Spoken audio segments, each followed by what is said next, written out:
दोस्तों नमस्कार, ये है मार्गदर्शन फॉर सिविल सर्विसेज। मैं अनुराग चौधरी।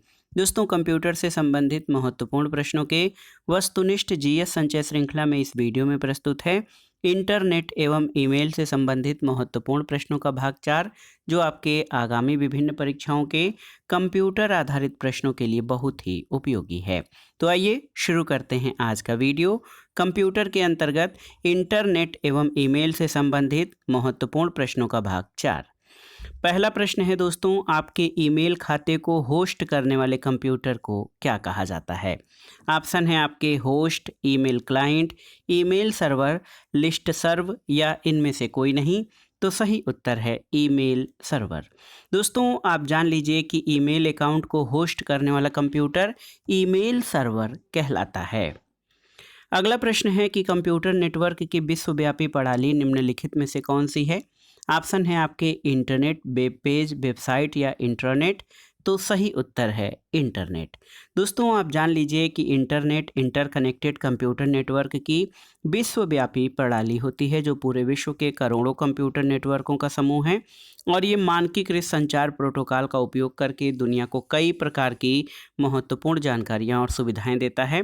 कंप्यूटर नेटवर्क में लैन का अर्थ लोकल एरिया नेटवर्क होता है, पैन का ये अर्थ पर्सनल एरिया नेटवर्क और मैन का अर्थ मेट्रोपॉलिटन एरिया नेटवर्क तथा वैन का जो पूर्ण विस्तार है वो वाइड एरिया नेटवर्क होता है। अगला प्रश्न है दोस्तों, ईमेल क्लाइंट को कॉन्फ़िगर करते समय निम्न में से कौन से कार्य पूरे किए जा सकते हैं, आपको बताना है। तो यहाँ पर आपको ऑप्शन दिए गए हैं। देखिए, आपके आईएसपी मेल सर्वर का आईपी एड्रेस उपलब्ध कराना, बिल्कुल सही। आपके ईमेल खाते का नाम उपलब्ध कराना, सही। ये विनिर्दिष्ट करना कि आपके कंप्यूटर में ईमेल डाउनलोड करने के बाद होस्ट कंप्यूटर से डिलीट कर दी जाए, बिल्कुल सही। ये सभी तो सही उत्तर ऑप्शन डी है। दोस्तों आप जान लीजिए, ईमेल क्लाइंट को कॉन्फ़िगर करते समय विकल्प ए, बी, सी में प्रयुक्त कार्य पूरे किए जा सकते हैं। सही उत्तर ऑप्शन डी हो जाएगा। अगला प्रश्न है, अधिकांश मेल प्रोग्राम किसी ईमेल के निम्नलिखित दो भागों को अपने आप पूरा कर लेते हैं। कौन से? From and body, from and date, from and to या फ्रॉम एंड सब्जेक्ट या इनमें से कोई नहीं। तो सही उत्तर है from and to. Option C आपका सही उत्तर हो जाएगा। दोस्तों अधिकांश मेल प्रोग्राम किसी ईमेल को फ्रॉम एंड टू दो भागों को अपने आप पूरा कर लेते हैं।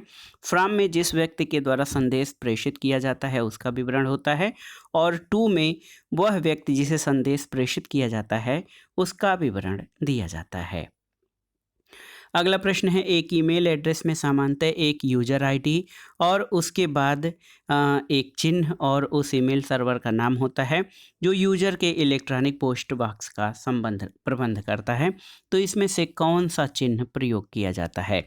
तो सही उत्तर है @ ऑप्शन ए। दोस्तों आप जान लीजिए कि एक ईमेल पते में सामान्यतः एक यूजर आईडी, उसके बाद @ साइन और उसके बाद ईमेल सर्वर जैसे gmail.com, yahoo.com, rediffmail.com का नाम होता है। अगला प्रश्न है दोस्तों, निम्नलिखित में से कौन सी ईमेल सुविधाओं का उपयोग एक दूसरे को अपनी पहचान बताए यानी ईमेल आईडी बिना कई प्राप्तकर्ताओं को ईमेल भेजने के लिए किया जाता है? ऑप्शन है स्टार्ड, सब्जेक्ट, सीसी या बीसीसी। तो सही उत्तर है बीसीसी। इसका अर्थ होता है ब्लाइंड कार्बन कॉपी। दोस्तों ब्लाइंड कार्बन कॉपी ईमेल सुविधा का प्रयोग हम एक दूसरे को अपनी पहचान बताए यानी ईमेल बताए बिना कई प्राप्तकर्ताओं को ईमेल भेजने के लिए करते हैं। अगला प्रश्न है कि ईमेल सेवा के संबंध में पीओपी का अर्थ क्या होता है? तो आपको पीओपी का फुल फॉर्म बताना है ईमेल के संबंध में। तो सही उत्तर है ईमेल सेवा के संबंध में पीओपी का अर्थ पोस्ट ऑफिस प्रोटोकॉल होता है। ऑप्शन बी आपका सही उत्तर है। दोस्तों आप जान लीजिए कि ईमेल के संबंध में पीओपी का अर्थ पोस्ट ऑफिस प्रोटोकॉल है। ईमेल पर आने वाले संदेशों का एक पीओपी सर्वर पर संग्रहित किया जाता है जब तक उपयोगकर्ता ईमेल में लॉगिन नहीं करता, यानी पीओपी एक सर्वर से ईमेल क्लाइंट के साथ मेल एकत्र करने के लिए प्रयोग किया जाता है। अगला प्रश्न है, जब किसी वेब ब्राउज़र द्वारा HTML फाइल का अनुरोध किया जाता है तो ये अनुरोध फाइल डिफ़ॉल्ट रूप से किसके रूप में होता है? गेट, पोस्ट, पुट या फाइंड। तो सही उत्तर क्या हो जाएगा? सही उत्तर है GET यानी गेट।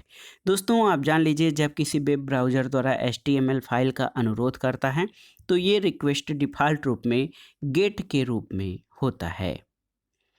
अगला प्रश्न है, किसका उपयोग तब होता है जब दो संगठनों द्वारा लेन देन में कागज़ के इस्तेमाल को इलेक्ट्रॉनिक कनेक्शन और डेटा संचरण से प्रतिस्थापित किया जाता है? ऑप्शन है मेल मर्ज, EDI, डेटाबेस और वर्चुअल नेटवर्क। तो सही उत्तर ऑप्शन बी हो जाएगा, EDI। EDI का full form electronic data interchange होता है। इसका उपयोग दो संगठनों द्वारा लेन देन में कागज़ के इस्तेमाल को इलेक्ट्रॉनिक कनेक्शन और डेटा संचरण से प्रतिस्थापित करने के लिए किया जाता है। अगला प्रश्न है, कौन सा उस HTML तत्व को निर्दिष्ट करता है जिसे आप स्टाइल कराना चाहते हैं? ऑप्शन है एट्रीब्यूट, सिलेक्टर, प्रॉपर्टी या की नेम। तो सही उत्तर क्या हो जाएगा? दोस्तों सही उत्तर हो जाएगा सिलेक्टर, ऑप्शन बी। जब HTML प्रोग्राम में, दोस्तों आप जानते हैं कि जब HTML प्रोग्राम में यूजर द्वारा किसी तत्व या एलिमेंट को स्टाइल करना होता है तो ये कार्य सिलेक्टर के द्वारा किया जाता है। सिलेक्टर उस HTML तत्व को स्पेसिफाई करता है जिसे यूजर स्टाइल करना चाहता है। अगला प्रश्न है दोस्तों, निम्नलिखित में से माइक्रो ब्लॉग का उदाहरण कौन सा है? आपको बताना है। ऑप्शन है आपके internet explorer, Apache Tomcat, Twitter या उबंटू। तो सही उत्तर है ट्विटर। दोस्तों दिए गए विकल्पों में ट्विटर एक micro blog social networking site है, जबकि इंटरनेट एक्सप्लोरर एक ब्राउज़र और उबंटू एक ऑपरेटिंग सिस्टम का उदाहरण है। अगला प्रश्न है, एक सर्वर से दूसरे सर्वर पर संदेश कई ईमेल सिस्टम भेजने के लिए किस प्रोटोकॉल का प्रयोग करते हैं? देखिए बहुत ही महत्वपूर्ण है, SMTP, ARP, ICMP या HTTP। तो सही उत्तर क्या हो जाएगा? सही उत्तर SMTP। दोस्तों कई ईमेल सिस्टम एक सर्वर से दूसरे सर्वर पर संदेश भेजने के लिए SMTP करते हैं। SMTP का पूर्ण रूप सिंपल मेल ट्रांसफ़र प्रोटोकॉल होता है। अगला प्रश्न है, निम्न में से किस प्रकार की इंटरनेट सेवा में केबल या फ़ोन लाइनों की आवश्यकता नहीं होती है? केबल या फ़ोन लाइनों की आवश्यकता किस प्रकार के इंटरनेट सेवा में नहीं होती है? सैटेलाइट, ISDN, डायल अप या DSL? तो सही उत्तर है सैटेलाइट इंटरनेट सेवा में। दोस्तों उपग्रह या सैटेलाइट इंटरनेट सेवा में केबल या फ़ोन लाइनों की आवश्यकता नहीं होती, जबकि ISDN यानी integrated service digital network, dial up और DSL यानी डिजिटल सब्सक्राइबर लाइन में इंटरनेट सेवा के लिए केबल या फ़ोन लाइनों की आवश्यकता होती है। अगला प्रश्न है, IANA संगठनों और व्यक्तियों को IP एड्रेस आवंटन की देखरेख करता है। IANA का पूर्ण रूप क्या है? आपको बताना है। तो सही उत्तर है IANA का पूरा नाम होता है internet assigned numbers authority, option B. दोस्तों याद रखिएगा IANA का पूरा रूप इंटरनेट असाइंड नंबर्स अथॉरिटी है, जो न केवल संगठनों और व्यक्तियों को IP एड्रेस आवंटन की देखरेख करता है, बल्कि इंटरनेट मानकों द्वारा उपयोग किए जाने वाले डोमेन नेम और प्रोटोकॉल पैरामीटर पहचान को ट्रैक करता है। अगला प्रश्न है, निम्नलिखित में से कौन सा एक सर्च इंजन है? ऑप्शन है बाइडू, पैकेट्स, कुकीज या उपर्युक्त में से कोई नहीं। तो सही उत्तर बाइडू यानी ऑप्शन ए, ये एक सर्च इंजन है जिसका विकास चीन की बाइडू कंपनी द्वारा किया गया है। अगला प्रश्न है, इंटरनेट की उस सेवा को जो ऑडियो और वीडियो वार्तालाप प्रदान करती है उसे क्या कहते हैं? ऑप्शन है चैट, ईमेल, वीडियो कॉन्फ्रेंसिंग या वीडियो चैट। तो सही उत्तर है वीडियो कॉन्फ्रेंसिंग, इसको शॉर्ट में VC कहा जाता है। दोस्तों वीडियो कॉन्फ्रेंसिंग आधुनिक संचार तकनीक है जिसके माध्यम से दो या इससे अधिक स्थानों पर एक साथ ऑडियो वीडियो के माध्यम से कई लोग जुड़ सकते हैं। इसका प्रयोग खासकर किसी बैठक या सम्मेलन के लिए तब किया जाता है जब कई लोग अलग अलग स्थानों पर बैठे हों। वीडियो कॉन्फ्रेंसिंग में वीडियो कैमरा या webcam, computer monitor, television या प्रोजेक्टर, माइक्रोफोन, लाउडस्पीकर और इंटरनेट की आवश्यकता होती है। अगला प्रश्न है, वीडियो कॉन्फ्रेंसिंग के लिए निम्नलिखित में से कौन सा डिवाइस अनिवार्य है? आपको बताना है। प्रिंटर, स्कैनर, वेबकैम या माउस। तो सही उत्तर है वेबकैम, ऑप्शन सी। दोस्तों महत्वपूर्ण प्रश्न है, आप देख लीजिए कि वीडियो कॉन्फ्रेंसिंग संचार या कम्युनिकेशन की एक तकनीक है जिसके माध्यम से 2 या 2 से अधिक स्थानों पर एक साथ ऑडियो वीडियो के माध्यम से कई लोग जुड़ सकते हैं। वीडियो कॉन्फ्रेंसिंग के लिए वीडियो कैमरा या webcam, computer monitor, microphone, loud speaker और इंटरनेट सेवा की आवश्यकता होती है। विकल्प सी आपका सही उत्तर हो जाएगा। अगला प्रश्न है, सिग्नल की शक्ति यानी स्ट्रेंथ कम हुए बिना नेटवर्क की लंबाई बढ़ाने के लिए किसका उपयोग किया जाता है? ऑप्शन है रिपीटर, राउटर, गेटवे या स्विच। तो सही उत्तर है रिपीटर। दोस्तों, सिग्नल की स्ट्रेंथ कम हुए बिना नेटवर्क की लंबाई बढ़ाने के लिए रिपीटर का उपयोग किया जाता है। अगला प्रश्न है, याहू, गूगल और MSN क्या हैं? आपको बताना है। तो सही उत्तर है, ये सभी इंटरनेट की साइटें हैं। तो याद रखिएगा, याहू, गूगल और MSN इंटरनेट वेबसाइट्स हैं। अगला प्रश्न है, गूगल ने किस वेब ब्राउज़र को विकसित किया था? ऑप्शन है इंटरनेट एक्सप्लोरर, फायरफॉक्स, सफारी या क्रोम। तो सही उत्तर है क्रोम। दोस्तों, क्रोम गूगल द्वारा विकसित किया गया वेब ब्राउज़र है। इंटरनेट एक्सप्लोरर वेब ब्राउज़र का विकास माइक्रोसॉफ्ट कंपनी ने किया है। फायरफॉक्स ब्राउज़र मोजिला फाउंडेशन और उसकी सहायक मोजिला कॉरपोरेशन द्वारा विकसित किया गया है। जबकि सफारी जो है ये एप्पल कंपनी का वेब ब्राउज़र है। अगला प्रश्न है, निम्नलिखित में से कौन सा ब्राउज़र नहीं है? देखिए, ओपेरा, गूगल ऐप्स, विवाल्डी या मोजिला फायरफॉक्स। तो सही उत्तर है गूगल ऐप्स ब्राउज़र नहीं है। दोस्तों, वेब ब्राउज़र एक प्रकार का सॉफ्टवेयर होता है जो कि विश्वव्यापी वेब या स्थानीय सर्वर पर उपलब्ध लेख, छवियों, चलचित्रों, संगीत और अन्य जानकारियों इत्यादि को देखने और अन्य इंटरनेट सुविधाओं का उपयोग करने में प्रयुक्त होता है। ओपेरा, विवाल्डी और मोजिला फायरफॉक्स वेब ब्राउज़र के उदाहरण हैं। गूगल ऐप्स जो है वेब ब्राउज़र नहीं है। अगला प्रश्न है, संचार नेटवर्क प्रणाली में फायरवॉल का उपयोग किससे बचाता है? तो उत्तर है अनधिकृत आक्रमण। दोस्तों, आप जान लीजिए, फायरवॉल कंप्यूटर सिस्टम या नेटवर्क का एक हिस्सा होता है जिसका निर्माण अनधिकृत या अनऑथराइज्ड आक्रमण या उपयोग को रोकने और अधिकृत संप्रेषण को अनुमति देने के लिए किया जाता है। फायरवॉल को हार्डवेयर या सॉफ्टवेयर तथा दोनों के संयोजन में कार्यान्वित किया जा सकता है। अगला प्रश्न देखिए, कितनी बार पूछा गया है ये परीक्षाओं में कि www के आविष्कारक कौन हैं? आपको बताना है। तो आप जानते हैं टिम बर्नर्स-ली। दोस्तों, www यानी वर्ल्ड वाइड वेब या विश्वव्यापी वेब, जिसे सामान्यतः वेब किया कहा जाता है, आपस में परस्पर जुड़े हाइपर टेक्स्ट दस्तावेजों को इंटरनेट द्वारा प्राप्त करने की प्रणाली है। अंग्रेज वैज्ञानिक टिम बर्नर्स-ली ने 1989 में विश्वव्यापी वेब का आविष्कार किया था। अगला प्रश्न है, वर्ल्ड वाइड वेब एक हाइपर मीडिया सिस्टम है क्योंकि ये, देखिए, हाइपर फास्ट है, दूसरे कंप्यूटर संसाधनों को जोड़ता है, वीडियो सामग्री को केवल प्राप्त करने में उपयोग किया जा सकता है, या इनमें से कोई नहीं। तो सही उत्तर है ऑप्शन बी, ये दूसरे कंप्यूटर संसाधनों को जोड़ता है। तो याद रखिएगा दोस्तों, www आपस में जुड़े हाइपर टेक्स्ट दस्तावेजों को इंटरनेट द्वारा प्राप्त करने की प्रणाली है। एक वेब ब्राउज़र की सहायता से हम उन वेब पन्नों को देख सकते हैं जिनमें टेक्स्ट, इमेज, वीडियो और अन्य मल्टीमीडिया होते हैं, और हाइपर लिंक की सहायता से पन्नों के बीच, देखिए, पन्नों के बीच आवागमन कर सकते हैं। तो ये बहुत ही महत्वपूर्ण प्रश्न है। देखिए, अगले प्रश्न पर आते हैं दोस्तों। अगला प्रश्न भी बहुत ही महत्वपूर्ण है। इंटरनेट सिस्टम निम्न में से किस तकनीक का प्रयोग करता है? आपको बताना है। इंटरनेट सिस्टम, दोस्तों, बहुत ही महत्वपूर्ण प्रश्न है। ये किस तकनीक का प्रयोग करता है? आपको बताना है। बस, रिंग, स्टार या ट्री। तो सही उत्तर हो जाएगा ट्री सिस्टम। दोस्तों, इंटरनेट सिस्टम में ट्री टोपोलॉजी का प्रयोग होता है, जबकि इंटरनेट पर सबसे ज़्यादा प्रयोग किया जाने वाला तकनीक मेश टोपोलॉजी है। अगला प्रश्न है, ईमेल का विस्तृत रूप क्या होता है? तो ईमेल इलेक्ट्रॉनिक मेल का जो है ये संक्षिप्त रूप है। इसका विस्तृत रूप इलेक्ट्रॉनिक मेल होता है। तो याद रखिएगा, ईमेल का विस्तृत रूप इलेक्ट्रॉनिक मेल होता है। अगला प्रश्न है, ईमेल पते के 2 भाग कौन से होते हैं? आपको बताना है।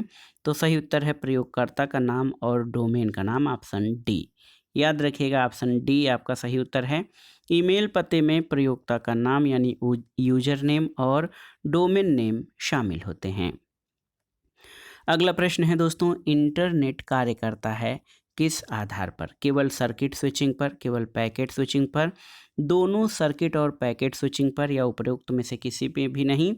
तो उत्तर है इंटरनेट पैकेट स्विचिंग पर कार्य करता है। इंटरनेट जो है ये पैकेट स्विचिंग पर कार्य करता है, याद रखिएगा। दोस्तों टेलीफोन प्रणाली ध्वनि संदेशों के प्रसारण के लिए परिपथ स्विचिंग का प्रयोग करती है, जबकि इंटरनेट पैकेट स्विचिंग पर आधारित है। अगला प्रश्न है, निम्नांकित में से कौन निःशुल्क ईमेल सेवा प्रदाता है? ऑप्शन है हॉटमेल, रेडिफमेल, याहू या ये सभी। तो सही उत्तर है ये सभी।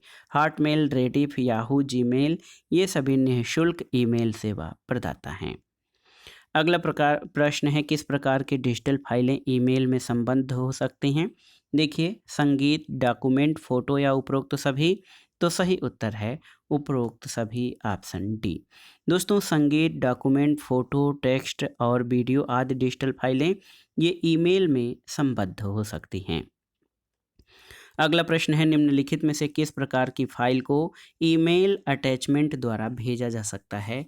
आपको बताना है। ऑप्शन है टेक्स्ट फाइल केवल, ऑडियो फाइल केवल, वीडियो फाइल केवल या उपरोक्त में से किसी भी प्रकार की फाइल।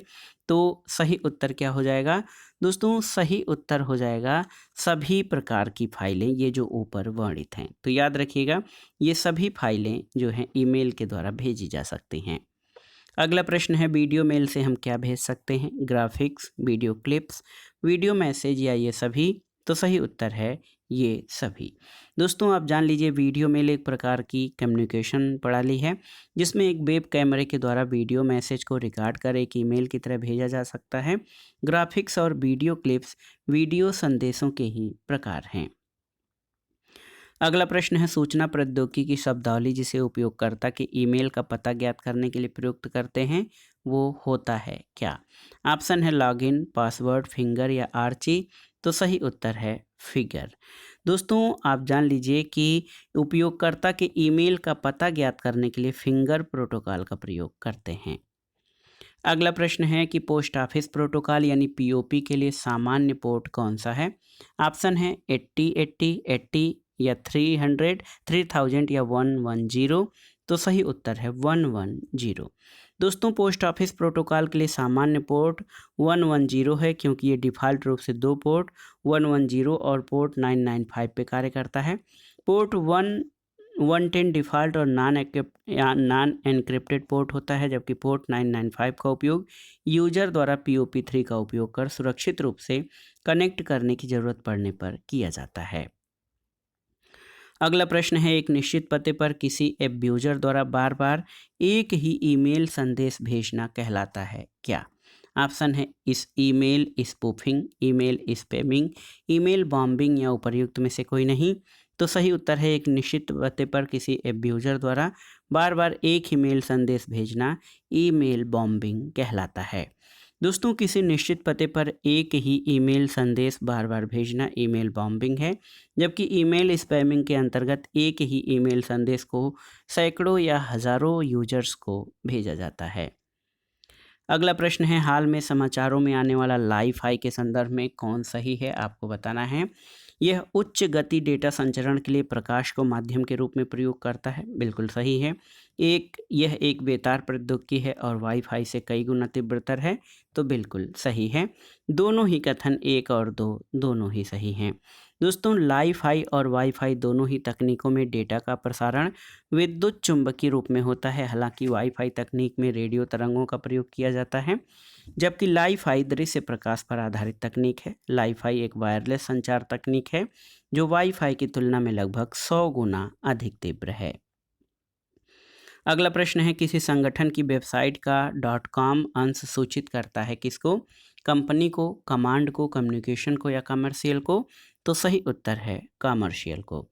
दोस्तों आप जान लीजिए किसी संगठन की वेबसाइट का .com अंश कमर्शियल का लघु रूप है। ये इंटरनेट की डोमेन नेम प्रणाली में प्रयुक्त होने वाला जेनेरिक टॉप लेवल डोमेन है। इसके विपरीत .com कमांड का लघु रूप है जो DOS फाइल से जुड़ा फाइल विस्तार होता है। अगला प्रश्न है, ब्लॉग शब्द दो शब्दों का संयोजन है, कौन कौन?